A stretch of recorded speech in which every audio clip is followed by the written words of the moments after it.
Hey, everybody. Thanks for being here. We're at GIligan's in Arlington, right off of Abrams.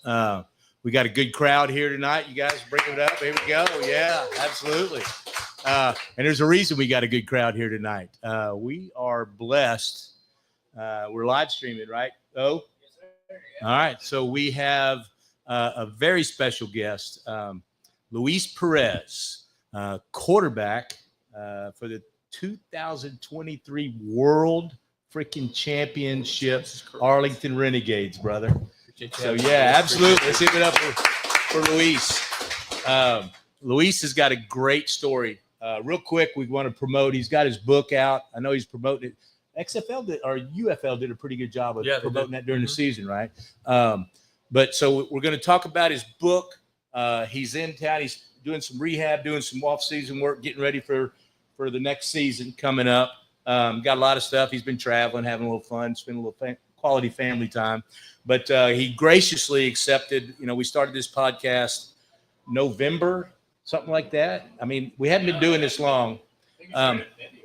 Maybe so, yeah. But he was very gracious, and I'm very humble that he was agreed to do this podcast for us. And then GIligan stepped up because we do this from our producer's garage. And right now in Texas, you don't want to be sitting in a garage with a world champion sweating, you know what, and trying to do a podcast. So thank you to GIligan. Thank you, obviously, for being here, Luis. You did a great job getting us all set up and everything.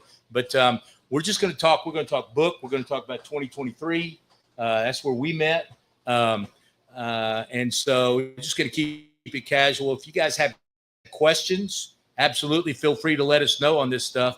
But I want to start out with the first time, 2023, right? We'll get into the book. The book is a great book. It's a great, easy read. It kind of goes from, the guy who taught himself YouTube how to play quarterback and ended up in college and then the pros. But there's life lessons in there. He talks about faith. And this is what I used to do when I did FBU camps and U.S. Army game stuff, is we talk about faith, family, and football, the 3 F's, right? They go hand in hand, and there's life lessons for everybody, whether you make it pro or you just play and go through youth football and everything like that. But, Luis, if you want to just kind of start, this is your show. But I'd like to – I remember 2023. So let's start there, and then we'll go back to your beginnings.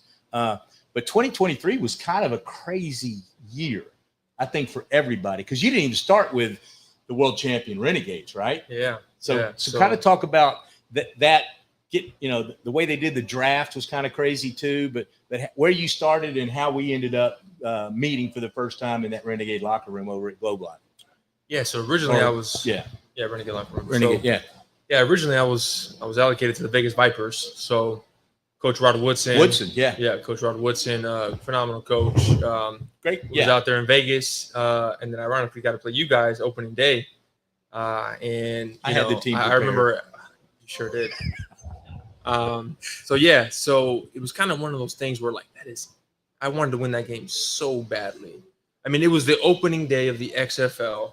Rock was there. The Rock was there. I mean, it was the lights. I mean, it was just awesome. No, I was so excited. Great crowd. And I mean, we come out firing. I mean, it was like 17-0 first half. Yeah. Then you guys scored late in the half, and we're like, oh, we're gonna take this over. And then second half came around, and it was kind of one of those deals where you blink, and now you're down 20-20. I threw an interception. We weren't playing well, and now we're driving, punch it in, tie it. We had to go we had to go for 2 to tie it. We don't get the conversion, we lose. And I remember just asking, God, why? You knew how bad I wanted. That's that conversation. Correct. We had earlier. So I'm like, why? You know how bad I wanted this. You know how bad I worked this offseason. Why? And it goes to show you really don't know why things happen in the moment. And you can't really question them, right? Everything happens for a reason. There's somebody else driving, right? For sure. You think you drive, and it's like, no, we're going. That's where trouble happens. Yeah, 100%. So that happened, and then once we get into the book, I'll kind of go into more detail about that. Absolutely. So that happened, and then we were struggling. We lost that game, and we ended up going 0-4. And it was kind of one of those situations where we were out of the playoffs, and coach says, hey, you know what? we're gonna have to play other guys, to get them some film. Which was part of the league, For right? sure, Because it was the concept was these are the guys who were the last cuts, right? And out of training camp or out of the OTAs and all that kind of stuff, and they were just they're an injury away from getting the call, at least to the practice squads of the teams, right? For sure. So in retrospect, that's kind of what they should be doing for these guys. So anyway, go ahead. Sorry. Yeah. So league of opportunity. So it's kind of one of those things where I had to look out for myself and my family too. Absolutely. Because I understand the move, right? I already got 4 games of film, but I also understand that I need to play more to get my opportunity. So that's when I had the conversation. I won't get into too much detail, but we ended up coming to an agreement, and I ended up getting traded to the Renegades. That was some negotiation with Rick and the GM for the Renegades. Oh yeah. They were asking a lot. Oh yeah. It was like, hey, Renegades are like going, we want him, because even pre-seed before you got allocated, the Renegades are one of the teams that were interested in you. For sure. Yeah. So Rick, I think it was December of 2022, called me and was like, hey, are you interested in playing the XFL? I'm like, absolutely. Yeah. I said, and he's like, I don't know how it's going to turn out with the league, if they're going to allocate players or draft. He's like, I don't know, but I really want you. And I was like, well, Rick, I'm going to tell you this right now. If you draft me, we're going to win a championship. Great in the book when you talk about I told him that, and before I hung up the phone. And crazy how things work out, right? Yeah, that's spin back. So, but yeah, so I ended up getting traded, and that's where we met, and that's where the journey began. Yeah, absolutely. So we also have Jeff Walker. Is Jeff still with us? Yeah.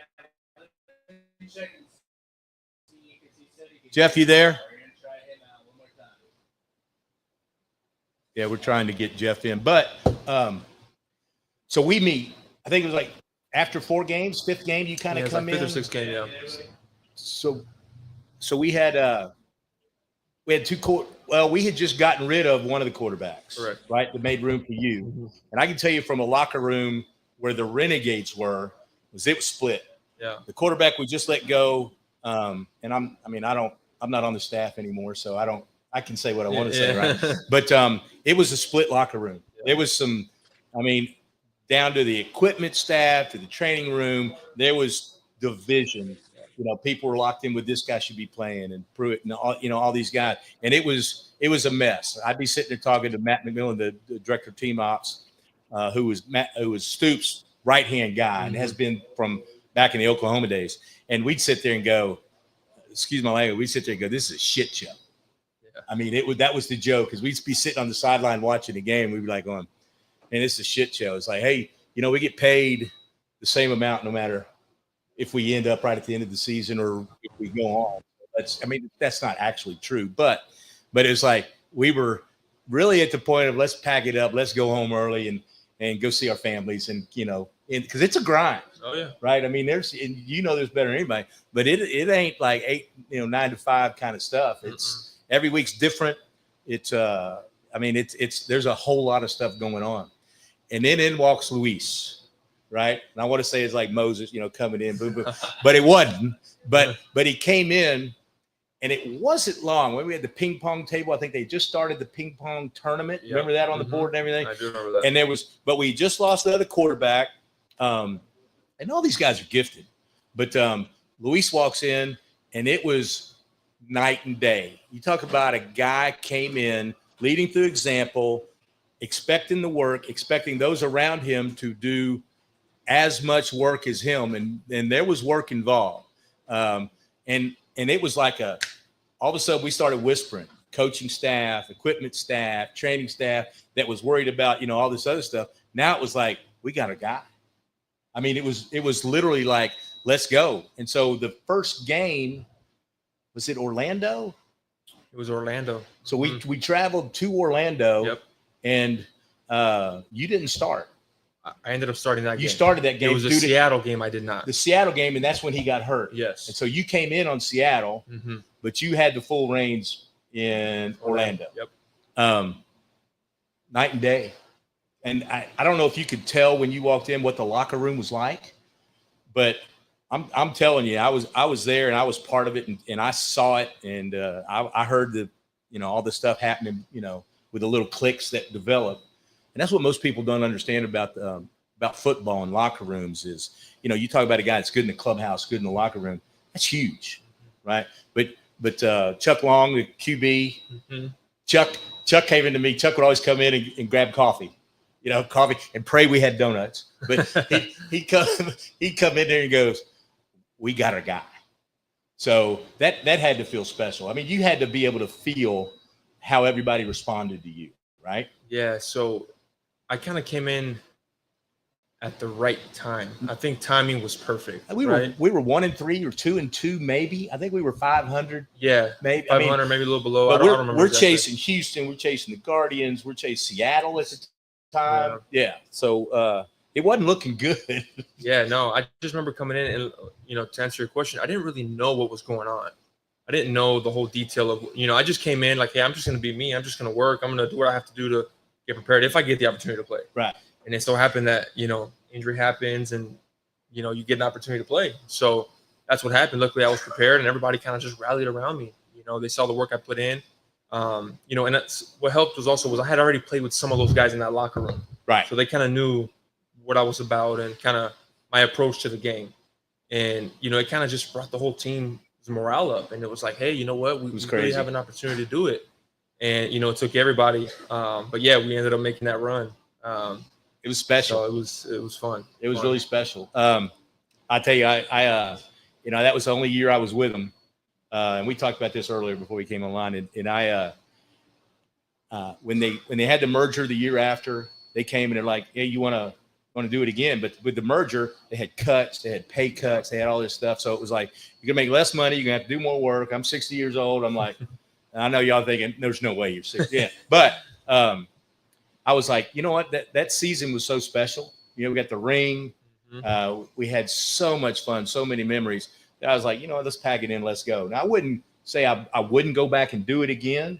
I wouldn't do it without you in the locker room. I know that. So, do we still have Jeff? No, we lost Jeff. All right, ladies and gentlemen, sorry to announce we have lost Jeff Walker. Yeah. That's okay. His wife's going to be devastated. So, all right, let's dive into the book a little bit. So, again, I talked about, anybody talks about Luis Perez. Again, he taught himself football with YouTube videos. Very true statement. But you didn't stop there, right? I mean, talk about your early beginnings, your family. When you were 13, you're 13 years old. You're bowling your first 300 game. Right. I think 16 years old, you had qualified to get your PBA card. Right. Mm-hmm. And you're bouncing between bowling, and bowling seemed like the path that somebody was laying out for you. For sure. You were dominating, you were traveling around, you were competing. You went from bowling one day a week with the family for fun to where typical Luis Perez, you were like driven. One turned into 4 days and all that kind of stuff, right? And I'm sure you watch videos on bowling too, right? But so talk about a little bit about your family early on. Your dad was a pro soccer player, right? Yep. Your mom ballerina, I think, right? Yep. So you got good genes, right? So kind of talk about those early years and how it kind of defined you moving forward into your high school. You kind of you wanted to, you thought. So kind of bring everybody up to speed, because I don't think a lot of people know about that. Yeah, so I would start with this. So growing up, the dream was always playing the NFL. Like, I want to be an NFL quarterback. And, one day everything just shifted, right? It was like one of those things where we went for my dad's birthday. We're out there bowling at the bowling alley. And I'm like, this is kind of fun. And I, start bowling pretty good. I beat my dad, beat my uncles, beat my brothers. And I'm like, hold on, I'm onto something here. This is fun, and I'm good at it. So got my own shoes, got my own ball, joined the league. You know how that goes. Absolutely. Started bowling 4 or 5 times a week. Started competing, and I started figuring out I'm pretty good at this. Like, this can be a career. So again, I just kept doing that. Now I get to high school, and I'm like, I still have that in the back of my head of like wanting to be an NFL quarterback. So I try out my freshman year, and I remember going in there, and I think I'm doing well, tried out. I made the team. They ended up telling me, hey, you know what? We're going to put you at tight end receiver. The position change. Yeah, position change. So I'm like, okay, sure. If that's what the coach wants. I mean, he knows more than me. I might have potential there. Yeah. So I go out there, and, we ran a wing tee offense. For you guys who don't know, they throw the ball 5 times a game. I'm blocking defensive ends. You maybe get 5 receptions a year. Yeah. in a wing tee. Yeah. It wasn't fun. And at that same time, I mean, talk about like my peak in bowling. Like, so I would rush out of freshman practice in football, have to rush to my leagues, and I started noticing, I'm not bowling as good because I'm tired or I'm getting late. I'm not, and the timing just wasn't there. So I'm like, you know what? Screw this. I'm just not going to play football, and I'm going to pursue this bowling full time. So I did that all those 4 years in high school. So keep in mind, I didn't go to any football games. I didn't nothing. You didn't have time. Yeah, no, it was bowling. I was traveling, doing all kinds of stuff. And so finally, my buddies that were still on the football team ended up convincing me, like, hey, why don't you come out? It's our last home game against our rival. Come on. I'm like, all right, I'll come out. Sure. So keep in mind, I didn't go for 4 years. I didn't go to any football games. So I go, and I remember sitting in the stands, and I remember looking, and all my buddies run through the tunnel, the crowd erupting, and I'm like, I get full body chills. Like, what am I doing up here? You didn't get that at the bowling alley? I did not get that at the bowling alley. I did not. I'm like, what am I doing up here? Like, I need to go play football. So I remember that next day, I'm like, hey, coach, like, I know this sounds crazy, but I know you guys have 2 games left. Can I please join the team? And obviously that got shut down. Right. So that's shocking. It was like, no, you can't do it. And I'm like, man. So I had that little bug in me of like, I need to play football. So I still remember this conversation, how my parents like, hey, like, I want to put this bowling thing on the side and I want to pursue football. They're like, what? What do you mean? You're about to get your PBA card. What do you mean? Right. You got a career. Like, no, I'm sorry. Like, I need to do this. Like, I have to do this. Right. I can bowl when I'm 50 years old. Like, I can't. See, but you knew. Yeah, I knew that I can always go back to it. Right. So I'm like, no, I have to do it. So, and they took it actually fairly well. I thought they were going to be like, no, what are you doing? Go bowl. Like, stop talking nonsense. Right. But no, it was like, okay, sure. And I'm like, all right, cool. Support system. Yeah, support system. So that kind of gave me more confidence. Like, all right, I'm going to go all in. So I remember going up to coach. I remember I walked in his office. I'm like, hey, I want to be your next quarterback. And he goes, all right, well, what high school did you go to? Where'd you play? What were your stats? I'm like, well, I actually didn't play. I bowled a 300. So then it was like, what do you mean? You didn't play? I'm like, no, I didn't play. So I was like, all right, well, you kind of just brushed me off. We got practice this day. It's JUCO, so I have to tell you, So you got no film. You got nothing. I got nothing. I just know I can throw a nice spiral. That's it.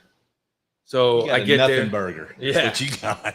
So I remember getting there, and I'm like, kind of starstruck. Like, these guys are like, man, I remember this guy over here was the leader, in Southern California. He's over here in JUCO. I'm like, what the heck? So I'm like, man, why are these guys here? But I'm like, you know what? I need to learn how to play. So my first instinct was, hey, let me get on YouTube. So I got on YouTube and started watching videos over and over and over. I remember sitting in my room till 2, 3 a.m. with a mirror, trying to work on my technique, watching videos about, coverages, concepts, routes, footwork. Again, I knew nothing. All I knew was that I can throw a nice spiral and I can throw it kind of far. That's it. You were a blank slate. Blank slate. So, and then I got with a coach, Keely Smith, who still kind of just paved the way for me. He was the OG, as they would say, just kind of the guy who just kind of implemented all the basic fundamentals of football and playing quarterback and what comes with playing quarterback on and off the field. So I did that, and I remember first one there, last one to leave. That's something my dad and my parents always just engraved, like, hey, you're the hardest worker in the room. That stuck with you to this day, right? Okay. For sure. It's kind of one of those things where, like, I knew I was playing catch up because I didn't play high school football. Right. So I knew I had to do everything in my power to do more than everybody else if I wanted to catch up. And that's something that to this day, even though I may not be behind some of these guys, but I still in my mind, like, hey, I have to just keep going. Right. So I'm very thankful for still to have that mindset still to this day. So I did that. And then, little by little, people got hurt. People switched positions. So it's Southwestern, right? Yep. On the depth chart, where were you on the depth chart? I was 9th. You were number freaking 9. 9 out of 9, just by default because I'm the only one that didn't play high school. You had nothing, yeah. I had nothing. So number 9 going, let's go. Hey, there's a will, there's a way. So, again, people got hurt, switched positions. And I finally got my opportunity. I was 4th on the depth chart. And after that, it was kind of one of those things where I started getting some reps here and there. And then finally got my opportunity where, got 2 team reps, and then I got 4 team reps. And then finally I get to play in the scrimmage. Then I do well. And then I win the backup spot. So now I'm like in play now. Okay, I won the backup spot. 9-2. So then the starter goes down week 3 or 4. Yep. I come in the game. We're down. I come in and bring us back, and we win. And that was kind of like the first of like, whoa, That was your first. I can do this. Yeah. I can do this. And then the next game, I break my leg, so everything goes downhill from there. But yeah. So talk about being at the top and then back to the bottom. It seems like throughout your level of success to where you're going, and then boom, something. You had to, injury wise. Wait, so when you say you broke your leg, like I broke my leg. Jeez. Yeah. So after that, I came. So just think about my mindset, right? I had just won the game for the team. Like this is something I've never done in my life. Right. Right. This is my first time playing quarterback. So then I left out the next game. I threw for 4 touchdowns, and we beat a really good team. And then the next game after that is when I broke my leg. So talk about like being at the top and going right back down. It's crazy. That moment right there, from when I got surgery in Halloween, 2013 was my surgery date. So talk about from October 31st until like March, April of the next year. I grew so much mentally because I know football, right? So because you're able to soak it in and see it from a different perspective, right? Correct. Yeah. So it was a blessing in disguise. And a lot of guys make the mistake of when that kind of thing happened to me, it's not fair, that kind of stuff. Yep. And you switched it, and you talk about that in your book and there's a lot of times where you go, God, why are you doing this? Why would you do this to me? But if you, in the book, you also transition to,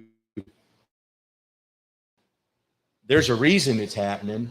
What am I going to do about it? Yep. And that mind shift that happens in the book throughout your development, from college, that one only time you got disappointed, but you started managing that a little bit better, not better, but differently, right? Your perspective changed.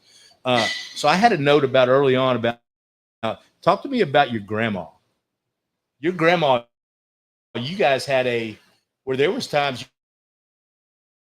you had conversations with your grandma before you talked to your mom and dad about just kind of your go-to, it seems like, right? Yeah, that was and she lived next door. Yeah, right. So we were neighbors. It was funny. It just happened that way. Yeah. We didn't start out that way, but then the neighbor's house or the neighbors that we had sold their house, and my grandparents ended up buying that. So it was pretty cool. We had a little fence in the backyard. We could just go to the backyard and go. So it was pretty cool. But yeah, so, my grandma was very sick.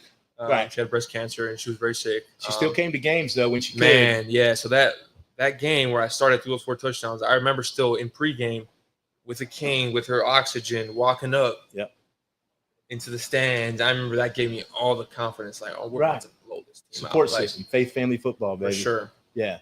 So she helped me get through, again, like I said, when I got surgery all the way back, like just keep going, keep pushing.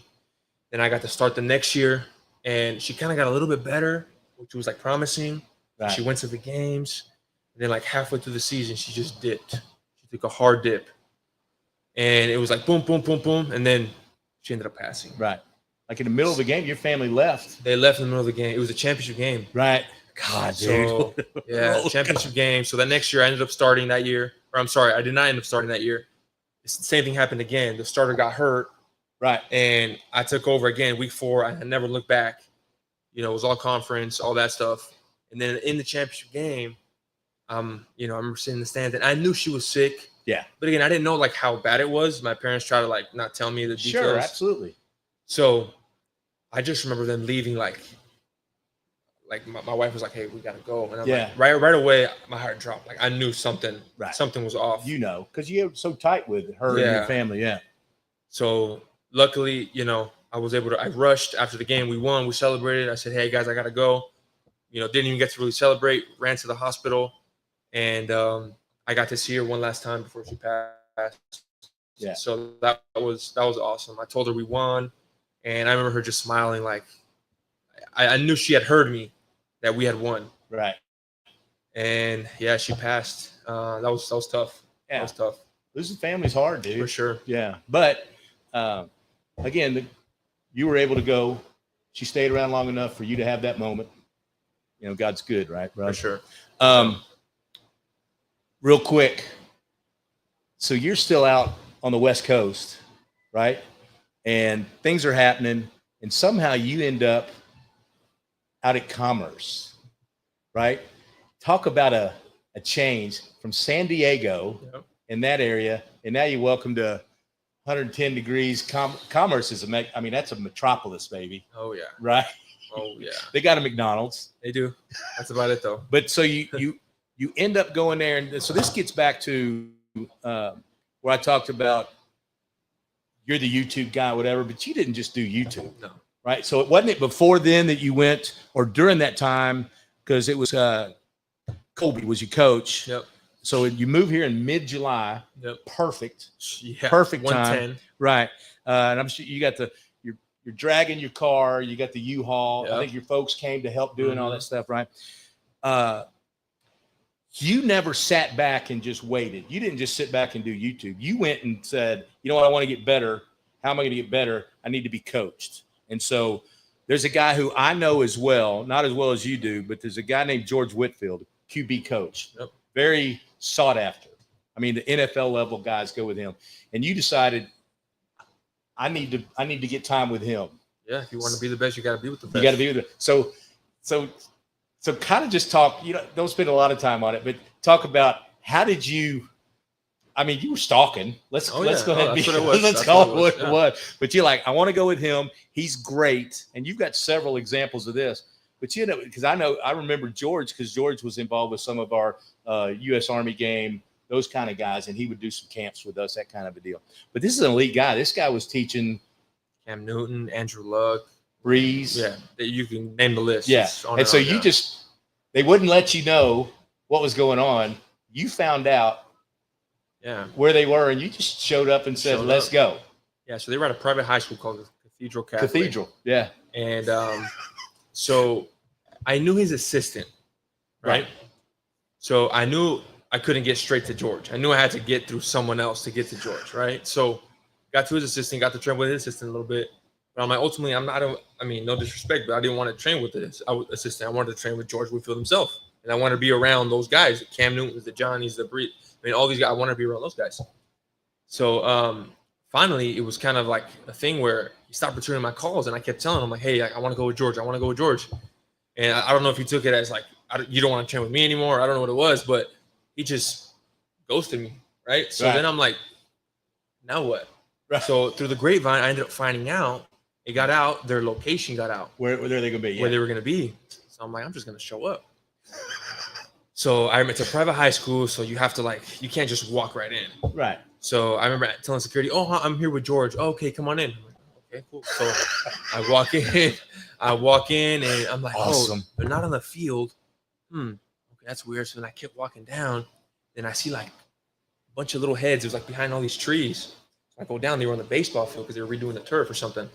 So I go down there, and I'm like, dang, should I? They might have just been trying to hide from Luis Perez. Maybe. So I go down there, and I'm like, should I just go down there? What should I do? I'm like, all right, I'm going to call the assistant and see if he picks up. I'm looking at him. So I call him, and I see him do this. Put it back in his pocket. I'm like, all right, this is not going to work. I've never done that to anybody. So this is not going to work. So you can relate to me. Yeah. So I'm like, all right, I'm going to have to go down there. So I kind of creep down there, and I'm kind of waiting for the guy to make eye contact with me, the assistant. He finally does, and I just see his eyes get big, like, oh, like, what is this guy doing? The heck? So then I get down there, and he's like, oh, hey, Luis, come on in. I'm like, oh, okay, cool. So I go in there, and, they were like, it was right in the middle of like a water break. So I kind of went in like right at the time they were getting water. Yeah. So then I'm like, hey, George, nice to meet you. My name's Luis, this and that. I'm playing at Commerce. And at the time, these are all guys that are, quarterbacks at Tennessee, quarterbacks, NFL quarterbacks. There's all kinds of people there. Yeah. So I go in there and I'm like, hey, do you need anybody snapping? Oh, sure. Yeah, we can use an next pair of hands. So great. So you never did that at the Renegade practices, I just want to say, but go ahead. So I get there and I'm snapping. I'm watching these guys throw. So then on their next water break, I grab a football and I'm like, hey, to one of the receivers I was catching, I was like, hey, stand there. And I just start firing missiles at him. Right. people were looking at me like, Who is this guy? this guy. So Kirk Herbstreit was there. I don't know if you know who that is. Kirk Absolutely. Herbstreit. So he was there, and he came up to me. He's like, "What's your name?" "Who's Perez?" "Where do you play at?" I said, "Texas A&M Commerce." He's like, "Where's that?" I'm like, "Commerce, Where? Texas." And he's like, It's a "Okay, fair cool." question, yeah. And then, "Oh, I'm from out here, this and that. I'm here to train." Blah blah blah. Okay, cool. So then finally, like, I got in with him, right? So I'm there. Right. He knew who I was, and then finally George let me get in some reps. And after he's sitting down talking to me, like, "Hey, you're pretty good. Like, Where'd you learn to spin? tell me your story." Yeah. So I told him my story, and then he fell in love with my story, right? Sure. So then I got to train with him after that every off season after. Yeah, y'all stayed in touch and kept worked, going. and what a great story. Like I Yeah. said, and that ain't the only time you did something like Yeah. that, right? You've got a history of doing that. So that's awesome. One thing that came out of this thing, chapter 4 is like becoming a leader. And you said this is entitled Becoming a Leader. I think you've been working on becoming a leader from early on. So I think this was already manifesting in you and your development. But you made a comment. We talked about this earlier before we went on.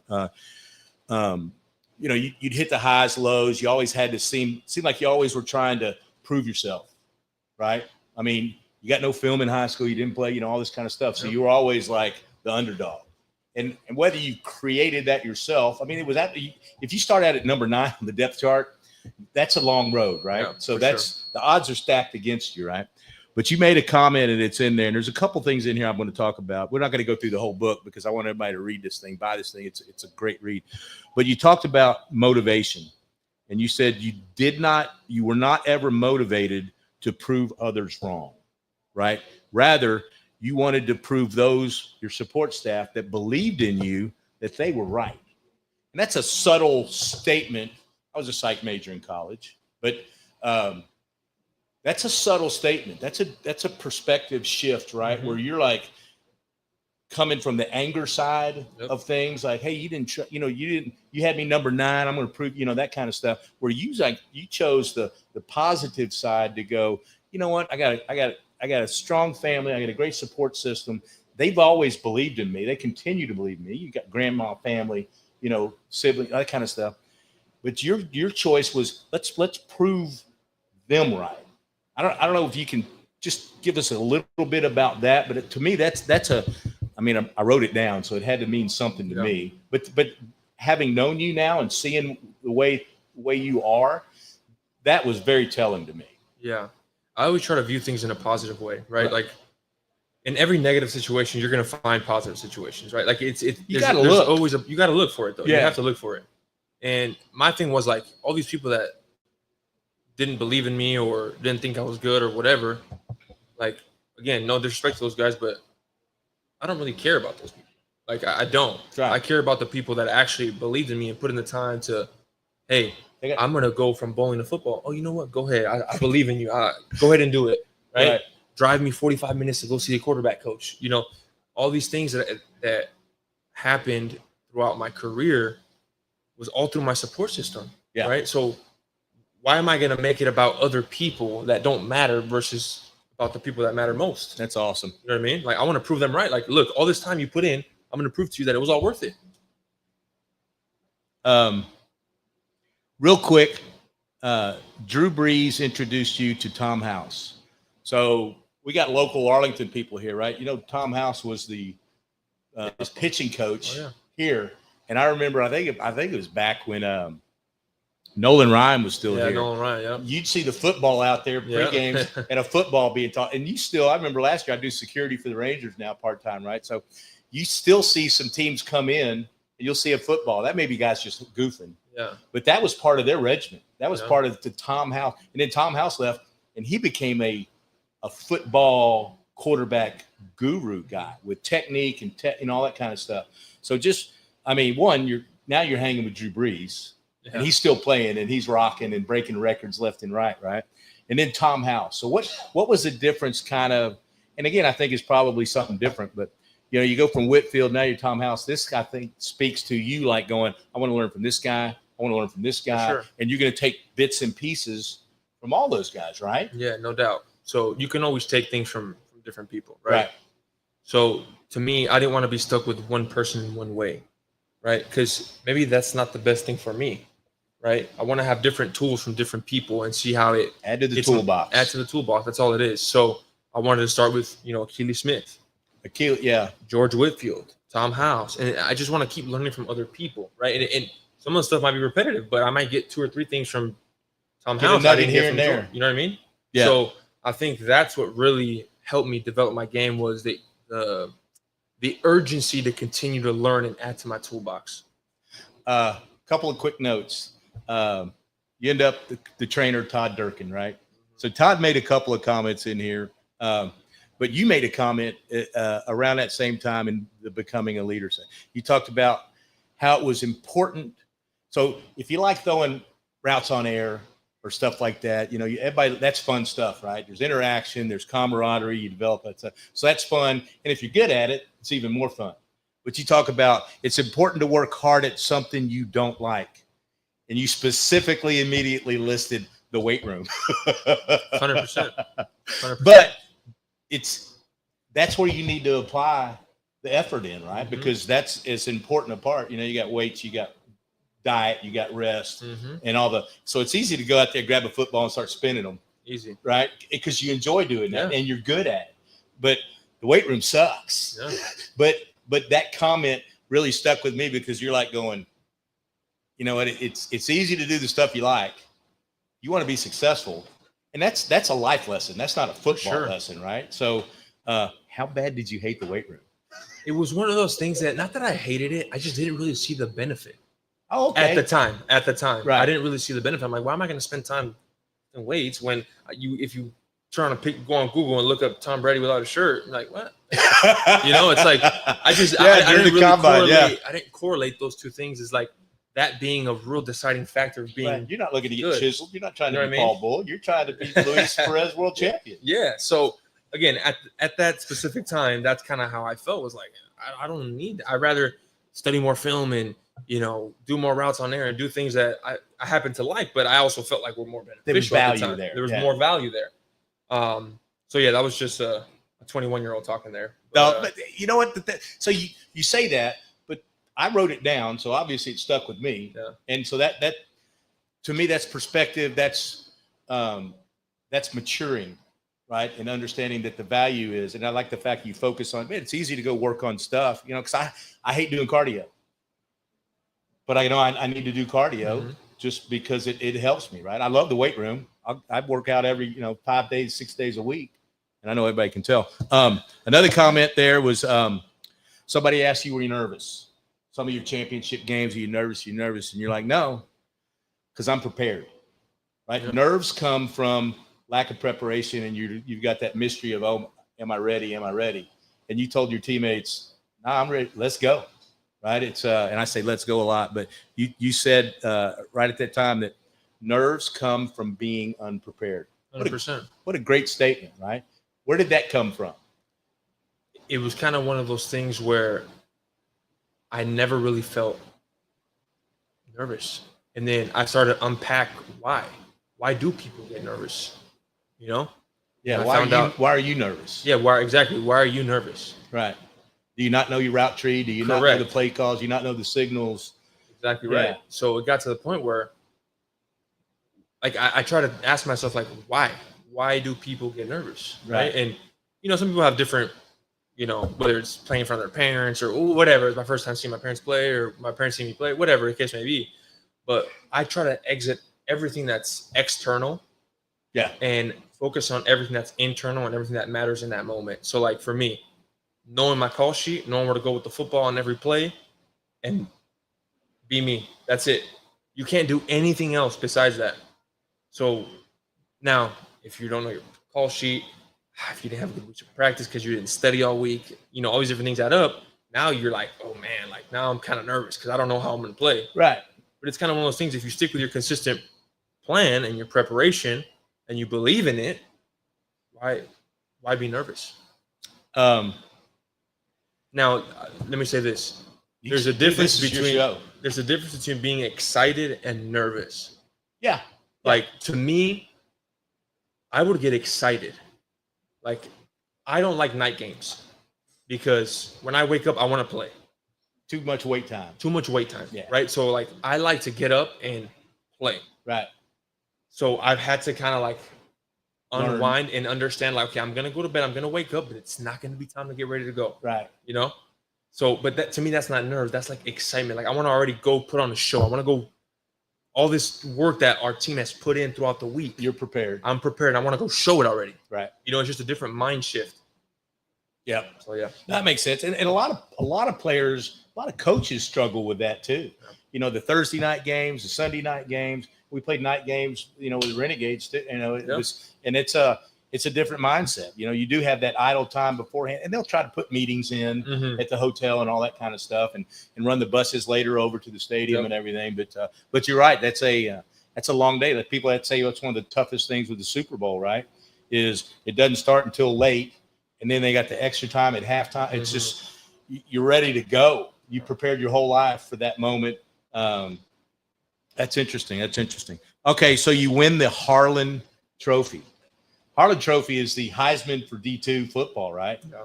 And you said at the beginning of that season, I got 2 goals. Or you may have said 3, but it was win the Harlan, win the championship, not necessarily in that order. Yep. How special was that?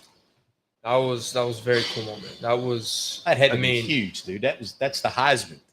I mean, that's the reason why I moved from San Diego to Commerce, was to win a championship to that school. Right. And ultimately win the best player. Right. Like I knew coming from a small school to make it to the NFL, you had to do those 2 things. And again, just to fast forward, even with those 2 things, I didn't even get an undrafted signing. That's when you call your agent after all this stuff going, what do you got? What do you got for me? What do you got? What's going on? Who That's like talking 6, 7 times in there. Like, hey, what do you got? What do you got? Yes. Right. 100%. And you still were battling injuries, right? You had torn MCL, the ruptured bursa. I mean, you played through that stuff. Played through it. I mean, you were, and by the way, through all this stuff, your wife was like right there. Oh yeah. As your, again, Didn't miss family a football. practice at every away game. Didn't matter how far the drive was. Right. So that was very cool. And so go back to a YouTube thing moment, right? So apparently with your coach there, you guys would get together and shoot a little pool outside his office. Apparently he smoked you pretty good early on. And then you went back to YouTube videos. I sure did. And he talks about this, where you went and you learned how to play pool. And he goes, we finally quit playing. I was tired of losing to Luis. Yeah, so when I first got there, you know, I was always intrigued by pool, but, you know, I never grew up with a pool table or anything like that. I played at the rec center, and he was really good. So he would always beat my butt. And one day I just got tired of it. I was like tired of it. Like, man, all right, I'm done. I'm done losing to this guy. You're not, yeah. So over the summer, I remember watching videos. Streak in you. Oh, yeah. No, I was done. And after that, I think we played like 100 games. He might have beat me once or twice. And it was because I probably made the 8 ball on one of the shots. You know, like it was. So it was you, not him. Yeah, for sure. I can see that. I remember watching you play ping pong. Oh, yeah. And I was like, so we did all right, so let's jump back to the XFL Renegades. You come in, they had the ping pong tournament going on. It was crazy. We'd go by, we'd watch it, we'd see you and your competitive nature, and guys would be like, I mean, you could just see, because all guys are competitive, especially at that level, right? So Garrett was an O-lineman and funny as hell. Great. Oh, hilarious. Oh, just a hoot, man. Oh, yeah. And I'm still friends with him to this day. So I love Garrett. But I remember I got a video of me driving the cart through the tunnel, and he's on his skateboard with a rope, and I'm driving him up. And this is the week before the championship. Oh, and I'm videoing this, and I'm like, what the hell am I doing? I got our starting tackle. He's going on a skateboard about 20 miles an hour through the – I said, we need to shut this down. But – so Garrett, I went to Garrett and Nick Lucina, who's buddies with him and good guy. He was on the podcast, the last one we did. So we're sitting there and we go, Garrett, what can we do with Luis? We want to yank him a little bit. So he gave us a play that you guys ran, I guess, with the Generals or whatever, the USFL the year before, right? And he gave us a play and he goes, ask Luis about this play, and then ask him specifically, what do you do if the Sam blitzes? Right. Okay. So I don't know if you remember this. We grabbed you and went to the quarterback room. Yes. And we sat there. We were serious as we could be.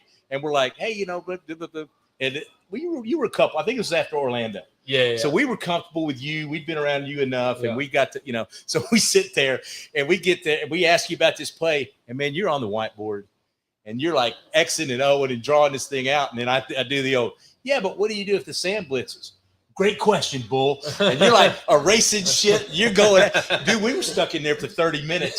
And I'm like, man, I want to go to Boomer Jacks. I'm ready for a cold beer. And this guy's teaching me the entire offensive playbook and all the different scenarios.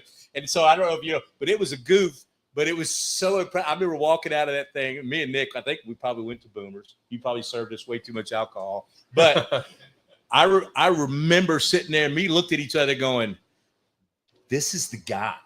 Like we at that moment, I knew that it's past locker room. And there were stories about you at the hotel, at the Sheraton, where everybody's staying, and I think even part of the video, the Netflix stuff, whatever the YouTube videos they were doing with the XFL, with the Rock and everything, there was videos of you in there with drawing out plays on the window. Mm-hmm.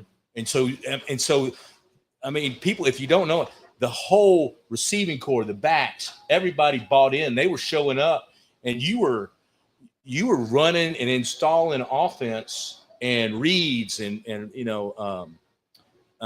option routes and all that stuff and hand signals. I remember watching, with the offense where you'd sit there before and you were going signals. What does this mean? What does this mean? All this stuff, shake and all that. And I mean, you took over, and the fact that everybody bought in to Luis and everything, it was a monumental shift in that locker room, and the Spring King was instrumental in that whole deal. So that was awesome. Oh, it was great. So talk about so we go to DC, we take them to overtime. Yes. Should have won it. But the game. Probably a good thing we didn't, right? Because it kind of gave us a little fire. Mm-hmm. Then we come back, and I think before the last game was Houston. But before the game, we were locked in. We did not have to win Houston. So our playbook we prepared like we were going to have to play them, but then we found out we didn't. So the playbook went from here to we're going to dive left, dive right, belly ball, that kind of stuff, right? And they beat us. I think was that a home game? It was a home game. It was a home game. Yeah. But we knew that we were going to play them in Houston for the first round of the playoffs. Yep. That's Stoops. That's Hayes. That's everybody doing the right thing at the right moment, right? We knew it with it. I know fans were upset we were getting beat, but I think in the back of the mind we were like, all right, yeah, y'all are beating us. We're fixing to come to your place. Oh yeah, we didn't use any of our plays. We had installed nothing. I couldn't check at the line of scrimmage. They're like, hey, Luis, do not check any plays. Just run the play. I don't care if it's the 7 guys. Doesn't matter. Just if they got run it. 10 in the box, doesn't matter. Give it and roll. And that's what we did. And I think in the back of everybody's mind, because we were coming off the DC overtime. By the way, DC was like 9-1 or 8. Mm-hmm. I mean, and they were. I think they had a little bitty. They didn't want to play us. Yeah. They were rooting for Houston. Oh yeah, right. So we go down to Houston. Great environment. They had great fans. We put a whooping on their ass, didn't we? The Luis whoopings were starting to roll out pretty good, right? Yeah. How'd you feel about that Houston game down there? That was huge because knowing that this was it, like we lost, we're done. Yeah. Coach Long and Coach H were like, have at it. I love those guys. At it. Hayes was check whatever you want, get to the line of scrimmage. This is it. We got to go win. Right. So the fact that they told me that to go and gave me the full reins to just, hey, take over. Right. Gave me all the confidence too. Right. Because when a play caller. They showed faith in you, trust in you. Right. So I wasn't afraid to make a mistake. I wasn't fighting for my job. It was like, go do what you have to do. We trust you. Go do it. And how long it had been since you'd had that feeling? Because even through college and everything, there was coaches telling you, if you don't score, if we don't win, oh yeah, you're gone. We're pulling you. Oh yeah, that kind of stuff. So you run across that, and finally you get from Coach Hayes and Long, and Coach Hayes is great. Man. Oh yeah, his son plays for the Lakers. Oh yeah, yeah. So, but I loved him. Yeah. Yeah, no, it was awesome. I didn't have that since Commerce. Yeah, Commerce when I really had the full reins to just do what I wanted, and you'd earned it there. Yeah, yeah. So when I heard that, I'm like, all right, it's go time. So the last 2 games was just, hey. Yeah. Do what you have to do, trust your playmakers, and that's what we did. So, all right, let's start. I don't know how we are on time, but we're coming up on 50 minutes. Okay, so let's get to the championship week. I don't remember. Did we have a bye? Did we have a week? We did have a bye. So we had 2 weeks in between, which is way too much prep time for Hayes and Long and us. We were on a roll. Oh yeah. Right. We were feeling it, and more importantly, I think we were excited because I think we knew DC, because everybody, if you remember, and it's still to this day, all the teams are local, so everybody's practicing around here. So it didn't take long for word to spread between equipment staffs or training staffs. You'd always get a, hey, these guys, and that's how I found out that they didn't want to play us. They wanted to play Houston, right? So we're going back, and we've got a lot of confidence against DC. DC was the talk of everybody, and they should have been. They were 9-1, 10-1. They won the playoff game, and but we were never on the radar. We backed into and again, well, let's talk real quick. Had we not beaten you game 1, we would not have been in the playoffs. Yeah. So thanks for throwing that game for us, man. I appreciate you throwing that pick. That's kind of going back to what we said, right? Like you don't know in the moment why things happen, right? So I wanted that opening day so bad. Like I wanted to win it so bad. And for us to be winning 17-0, I mean, we were good. Like this is it. Yeah. And then for us to lose the way we lost, and then I'm asking God, like, well, why is this happening to me, right? And in the moment you have no idea, right? But then full circle comes. If we don't lose that game when I'm with the Vipers, it's Houston in there, not us. Yeah. So now we're not even getting to the championship. Right. So, I mean, it's just crazy how things work out. Yeah. But that, somebody else is driving. We talked about it, right? When we try to take the steering wheel, that's when bad things start happening. We need to just trust and have faith that, the good Lord's, he's doing what needs to be done. Right. So we got confidence. We got 2 weeks. We're going to San Antonio, Riverwalk, staying in a really nice hotel, on TV, and we're prepared. I mean, that it's amazing the evolution in that locker room from when you arrived to, I mean, we went from shit show, let's go home, let's do our 10 games and we'll see you and we'll pack it up and go and get ready for next year, to, hey, you know what? We not only can beat these guys, we can beat these guys. Oh, yeah. And we showed up, and it was a crazy environment. Rock was there again. Oh, yeah. It was a lot of sideshows happening during that thing. And we came out of the locker room, just started going, right? Oh, yeah. We came out firing. We took the ball. Our first play of the game, we called like a little safe play, right? A little bubble screen. Opening play, Greg Williams. Double corner blitz off the edge. Greg Williams. The worst possible thing you could do against that play. Take the bubble away, and then I'm hot off this side. Right. So I'm like, oh my gosh. So then they're coming at me. So I just kind of instinctually duck, just kind of flip the ball to Tyler Vaughn. Right. You did that. I remember that. But yeah, Vaughn. Just got it, flip it to him. We got 8 yards. Their starting D tackle got hurt that play. Oh yeah. And we were like, all right, this is our game. Right. And then we boom, boom, boom, touchdown. Defense stops them. Boom, touchdown. Stop them. Score right before half. It was like 17-3 at halftime or something. We had crazy. A really good defense. Oh yeah, our defense was really good. That's what got us to 2-2 was just the defense, right? Creating turnovers and everything. Their defensive coordinator. You talk about an ego. He was. Oh yeah. He got suspended in the NFL. He was part of all that stuff, and the bounty hunter. Yeah, the bounty hunter. Yeah, Williams. I had a really good conversation with him that week, but. It was really special. Go in halftime. I'll talk about this. Halftime, we're sitting there, and I was doing a bunch of stuff. We had Toby Keith there. We had Bob Stoops and all of his entourage and everything, which was always fun. Bob's, by the way, I'm a UT guy. My daughter went to UT, and I'm a Hookham guy. Bob Stoops is okay in my book. He's a top notch guy. But man, that guy's awesome. I remember the conversation in the locker room was, we got coolers as big as this thing that are just packed with illegal beverages. I mean, everybody's ready. And so I remember Matt going, some of the equipment people going in there, and they're like, well, what do we do? He goes, we drink if we win, we drink if we lose. So but when everybody goes out, everybody's icing down the coolers and dragging them out in the locker room and everything. And we were up.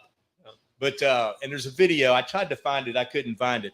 I remember walking in right before we went back out. I think Sal stood up and Ted said something. At halftime. At halftime before we go back out. And I remember walking up and you step up.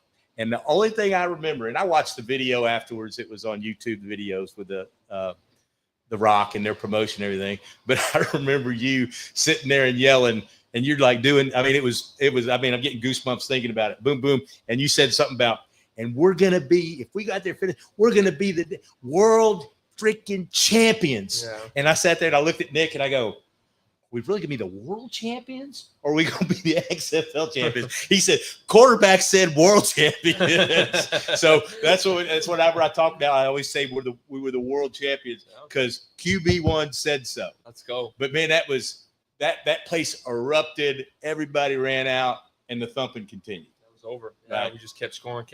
Yeah. It was beautiful. Yeah. The hardest part of that game was when on the sideline a guy got hit. Remember the delay because the long delay, yeah. It was a real long delay, and the guy got hurt bad. It was on the sideline as the play went out of bounds and everything. Guy or something. Yeah, and it was everybody's like, "What's going on? What's going on?" And we had people talking on the sidelines. We had somebody go over there. One of our ladies that did all the photography and stuff. She came back and giving us updates. But that was a bad thing. But we were like going, "We got to get back out there. We got to get back out there." You know, that kind of stuff. But that was a cool moment. Then of course the confetti. Oh yeah. Getting family, your kids coming down, your wife's down there, confetti, doing butterfly, doing the angels on there. Oh yeah. How special was that moment? That was awesome. I mean, just like to me, how do I word this? All the different things that happen throughout my whole that XFL season, really make that moment even more special. Absolutely, right. So if we would have went 9-1 or 10-0 and won the championship, it still would have been nice. It'd been nice, but it's completely different when you go through all these different trials and tribulations and all the things that had to happen just happen to happen, and then you get to that moment and then you win. Just makes the moment that much more special. And again, I mean, when The Rock, oh yeah. By the way, I think I know the guy who won the MVP of the championship game. I think I know that guy. Yeah. Right? I mean, talk about The Rock, right? I mean, saying my name, handing me a trophy, XFL champion MVP Luis Perez. That's crazy to think about, right? Well, you hadn't thought about that. No. I didn't even know that was going to happen. You're too busy. Yeah. Yeah. I mean, I remember I broke my foot in the second quarter, so I'm just thinking about. So no, I don't remember. Well, you didn't know that. Yeah, that's right. I'm in with you. I got a picture. Do you see the picture of us in the locker room? It's that. I think I took that picture. That's right. Did before. You? Yeah. Yeah, that's The Rock. God, why does he wear a medium shirt all the time? I don't understand. At least I'm subtle and I wear a bigger shirt. I don't want to. No, that guy's massive now. Oh, yeah. The Rock and Dana's the bomb. Oh yeah, Dana's awesome. Yeah. She's phenomenal. Yeah, very phenomenal. You don't have the picture of me. There we go. Look at that. There we go. So that's in his locker room, in his locker, and I helped you take your gear off. You did. And that took like 30 minutes. Oh my gosh, yes. And I had no idea your foot was the size of. Yeah. It's like bigger than that football. Yeah. And I had no idea until I read the book, and I'm like, I didn't know you got hurt that game. Yeah. Suck it up, Buttercup. I know. That's geez, all right. So in this book, I want to make sure I get this in. That's why I want to do this. At the end of each chapter, he's got this is such a great read that the influencer, I'm going to say, because you had Achille do something. Gilbright's the one I want to read from. Okay. But there was always somebody. I think Stoops did the forward. Yep. I'm surprised that picture didn't make the book. Which one? With me and you in the locker room. I thought for sure. You're gatekeeping it. You didn't send it to me. Why don't you send it to me? It'll be the next one. The next book. Okay, all right. Maybe it'll be in my book, and I'll have you write the forward. There you go.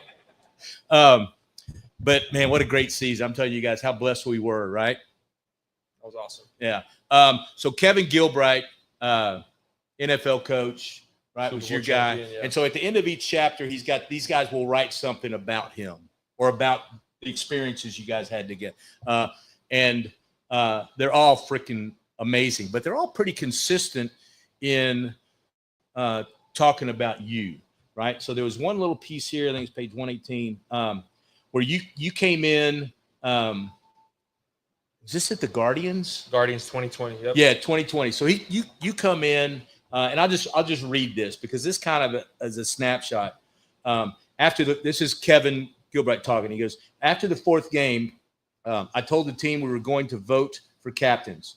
We didn't vote for captains immediately. We voted for captains after the fourth game. It's kind of redundant. It is. Kevin, come on, man. My intention was to let them get to know each other, that's pretty common. And after well enough before anybody could make any familiarity with anybody until we came together for December for the first time. And Luis wasn't even there. He was out with LA franchise, so I wanted everybody to get to know each other. When we voted, he was almost unanimously chosen as our captain, which was an amazing achievement. That was the respect that the players had for him immediately. So he turned us around completely. So there's a lot more to that, but that spoke to me because that's what we witnessed with the Renegades. Like I told you, we were a fractured locker room. We had this click with this quarterback, this click with this quarterback. This quarterback's going, play me or I'm leaving, that kind of stuff. This other guy's a great guy, and I like him. I keep in touch with him to this day. He was working his ass off. He got hurt, Drew, right? And you walked in, and it was like it was just like 180 degrees.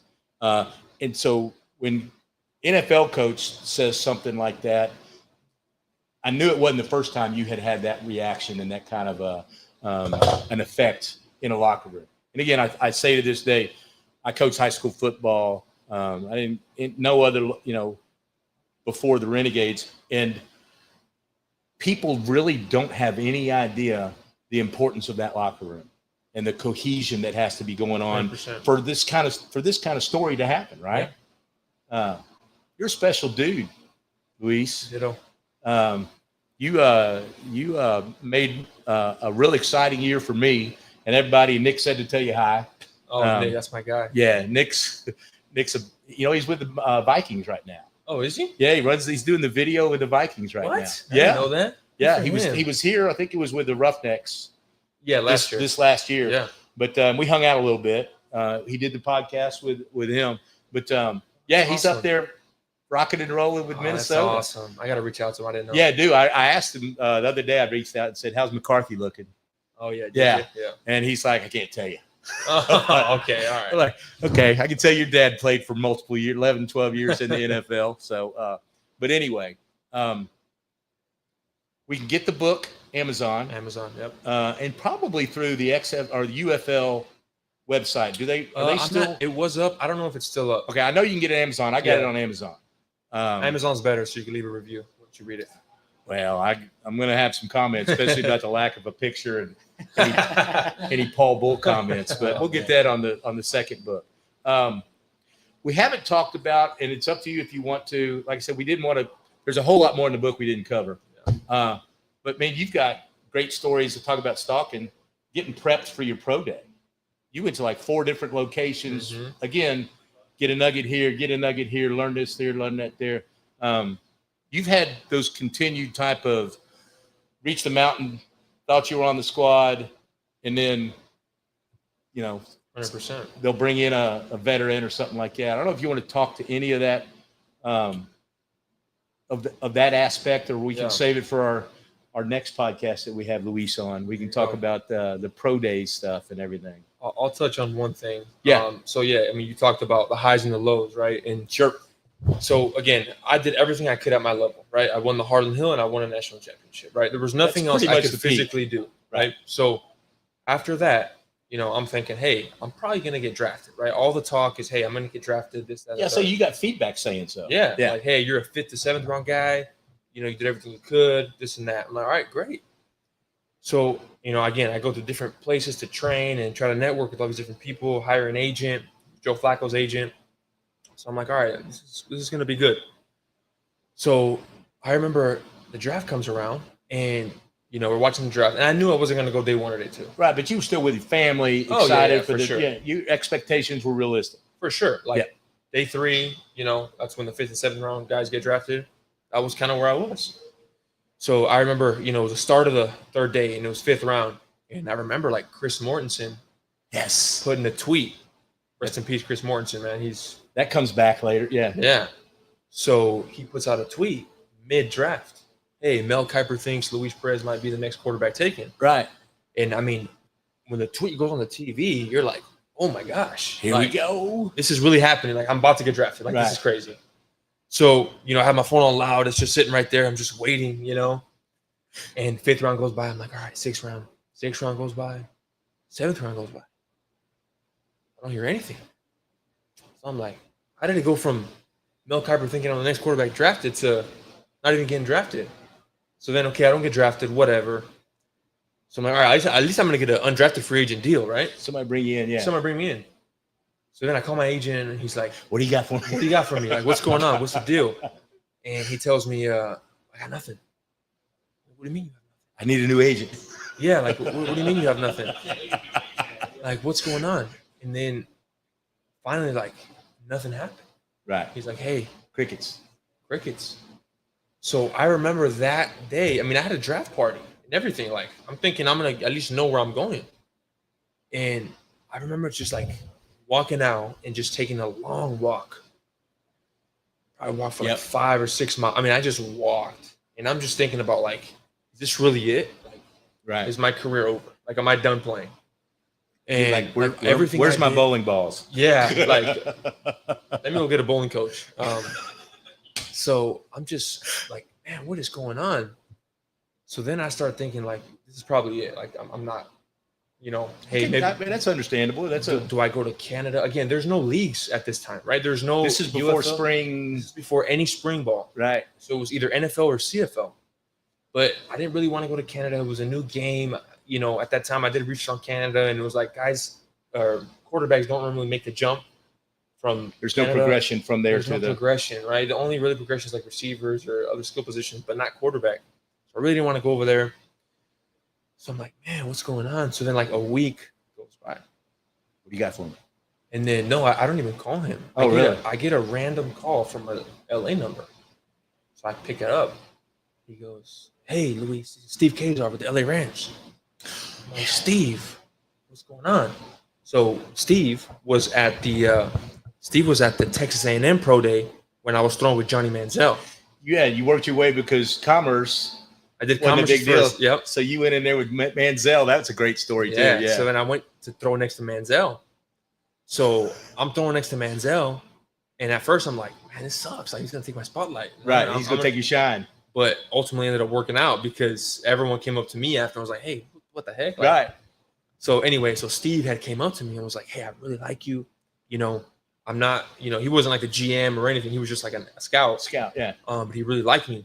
So he's like, hey, we just had an opening. One of the quarterbacks that was going to come to a local tryout. Like, you had to live in a certain mile radius to be able to go to be a local tryout.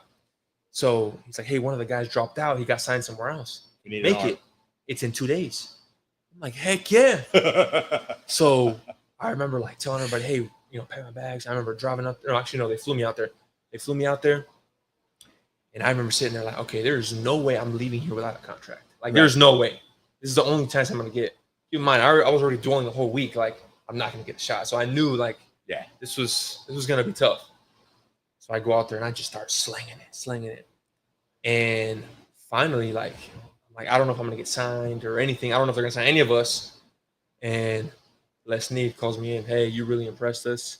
We love your story. We're going to sign you. Right. So didn't he say something like, we had no intention of really signing correct. anybody? But we had no intention, but they're like, hey, you know what? We love your story. Yeah. You did such a great job. We're going to sign you. There you go. So if it wasn't for Steve calling me and seeing me at A&M's Pro Day, right, I wouldn't be right here right now talking about being a champ. But you worked your butt off to get from Commerce, where you were at school, to where you wanted to get more exposure. And your agent or somebody got you A&M to A&M. And at you one know who second, it was George Whitfield who got me in. Was it Whitfield? Yeah, that's right. I remember. So, and that almost fell through last minute when Johnny decided, because Johnny's making a comeback. Mm-hmm. And so Johnny's coming in and they're like going, hold on, you may not be going. You're like, wait, what? Yeah. What? Mm-hmm. Again, here we go.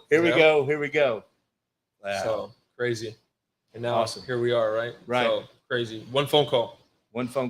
And then, of course, you've been You had a stint with Eagles, Chargers. Chargers was the last one, right? Last year, yeah. Last year, Herb Street, or not Herb Street, but Herbert, yeah. Herbert, he went down, you went out there, and you made it to you were going Last home to get your stuff, to Mhm. turn back, and then you Yeah. got that other, hey, we got another guy we're bringing in. Yeah. So that was tough. You know, they told me, hey, go home, get your stuff, come back up. But the one thing that should make you feel better, I know it makes O feel better and all these people here feel better, is had you stuck with those guys, you may not be here right now tonight. I with would us, not be here tonight. Right? Everything happens for a God's reason. amazing. No doubt. No doubt. All right. You got anything? No, so I was just gonna ask. So I was gonna ask if you wanted to take any questions. 'Cause Oh, we got yeah, a couple of absolutely, people yeah. here. If anybody wants to come up, if you have anything, I know. Old For Matt any of Hatter us. over there, he traveled from probably around the corner to come check this out. I did. Just sit right up there. Uh-oh. Feedback. Yeah. All right, you got me? Yeah, I got Yep. you. All right. What have you heard about the teams moving as far as USFL teams moving to different areas? Have you heard anything about that? And is that true? So all I know is what I've read online, so it's probably the same thing you know. I haven't heard anything from anybody else. I heard they're relocating, but the UFL hasn't made an official announcement. I don't know if that's actually going to happen or not. But yeah, I don't know anything besides what was online. Just the 4 cities that were supposed to happen. I think it was like Kentucky, Orlando, Ohio, and one Idaho. more. Idaho. Yeah. Going regional kind of a thing? Yeah, like the USFL teams were going to maybe relocate. But again, I don't know if that's true or not, to be You're honest. talking about going there and operating from there rather than everybody being here? I think what I read was No.